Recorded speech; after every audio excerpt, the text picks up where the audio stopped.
brought to you by Palvi Agrico. आता शेतीसाठी जे काही लागणार ते घरपोच मिळणार, तेही मोबाईलच्या एका क्लिकवर.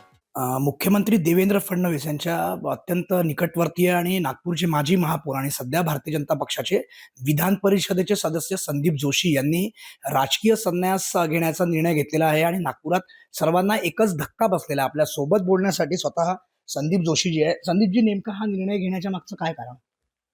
मागचे 4-5 महिने झाले माझ्या मनामध्ये हे युद्ध सुरू होतं.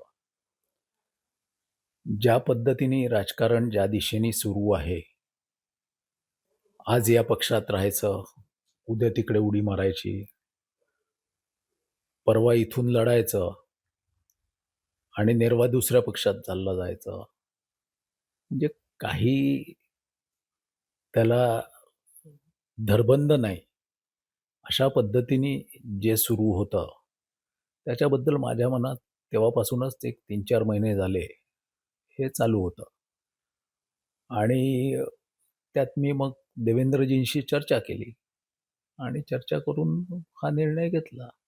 तसंही माझं वय 55 झालेलं आहे. यावेळेला महानगरपालिकेच्या तिकिटांमध्ये मी बघितलं की 70-70 वर्षाचे आजोबा आजी हे ढसढस रडले त्यांना तिकीट पाहिजे म्हणून, की आता 5 वर्षांनी मला तिकीट नाही पाहिजे, मिळणार नाही म्हणून. तर अरे, कोणीतरी तर थांबलं पाहिजे. कोणी थांबायलाच तयार नाही. प्रत्येकाला समोर जायचं आहे, प्रत्येकाला नगरसेवक बनायचं आहे. त्याच्यामुळे नगरसेवक तर खूप पुढची गोष्ट आहे. मी आमदारकी सुद्धा सोडली असती, पण ती आहे 14 मे पर्यंत, 13 मे पर्यंत. आता ज्या पार्टीने जबाबदारी दिली तर ती 13 मे पर्यंत अर्ध्यात सोडण्यात बरी नाही. 4 महिनेच राहिलेले आहे. त्याच्यामुळे मी हे ठरवलं की 13 मेला आमदारकी संपली की मी सक्रिय राजकारणातून निवृत्ती पत्करेल. पक्षाच्या म्हणजे जसं आपण म्हटलं की देवेंद्रजी आणि पक्षाच्या बाकी वरिष्ठ नेतृत्वाशी आपण या संदर्भात चर्चा केलेली होती आणि असं पण म्हटलं जाते की या महानगरपालिकांच्या ज्या काही निवडणुका झाल्या त्या निवडणुकीमध्ये तिकिटांवरून काही नाराजी असल्याचं असं काही आहे का? मी देवेंद्रजींशी चर्चा केली होती आणि मला आनंद आहे की कालच नितीनजी हे जाहीरपणे बोलले की बुवा थांबलं पाहिजे, कोणी थांबतच नाही आजकाल.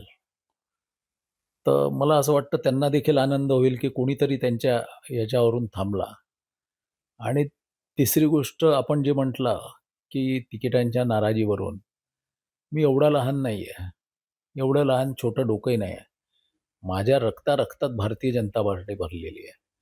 अन्यथा काय झालं असतं, आज मी नाराज जर असतो तर मी फोन बंद करून टाकला असता, तुम्हा लोकांशी भेटलो नसतो, पोस्ट टाकून दिली असतो आणि कुठेतरी गावाला निघून गेलो असतो. हे मला करता आलं असतं. पण मी फेस करतोय सर्वांना. त्याच्या मागचं कारण आहे की बुवा हे जे चालू आहे, मला मोकळं व्हायचं आहे, मला थांबायचं आहे कुठेतरी. माझा आदर्श घेऊन जर 4 जण जरी थांबले तरी मला असं वाटतं तरुण नेतृत्वाला पुढे वाव मिळेल आणि तरुण आता राजकारणात येणं अत्यंत आवश्यक आहे. आपण एक 2 पानांचं पत्र लिहिलेलं आहे. त्यामध्ये भावनिक आवाहन सुद्धा आपण केलेलं आहे. ते आवाहन आणि त्यानंतर कार्यकर्तेमध्ये मोठा एक धक्का बसलेला आहे कार्यकर्त्यांना. आंदोलन सुद्धा सुरू झालेलं आहे नागपुरात की संदीप जोशींनी इतक्या लवकर संन्यास घेऊ नये किंवा ही घोषणा करू नये, मागे घ्यावा निर्णय. तर कसं बघताय कार्यकर्त्यांना? बघा, कार्यकर्त्यांचं प्रेम असतं, नेत्यांचं कार्यकर्त्यांवर प्रेम असतं.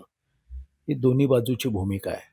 कार्यकर्त्यांना हे वाटणं की आपल्या नेत्यांनी निवृत्त होऊ नये हे अत्यंत स्वाभाविक आहे.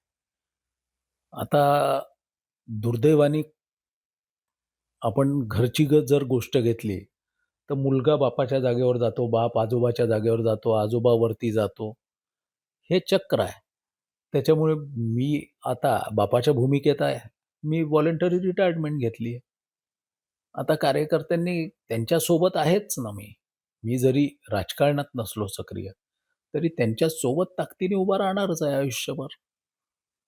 नक्कीच आपण बघितलं मुख्यमंत्री देवेंद्र फडणवीस हे सध्या डावोसला आहे आणि त्याच दरम्यान नागपुरातील त्यांचे अत्यंत निकटवर्ती आणि माजी महापौर नागपूर महानगरपालिकेचे आणि सध्या विधान परिषदेचे आमदार आहेत, 13 मे पर्यंत त्यांची कार्यकाळ आहे, असे संदीप जोशी यांनी राजकारणातून संन्यास घेण्याचा निर्णय घेतलेला आहे.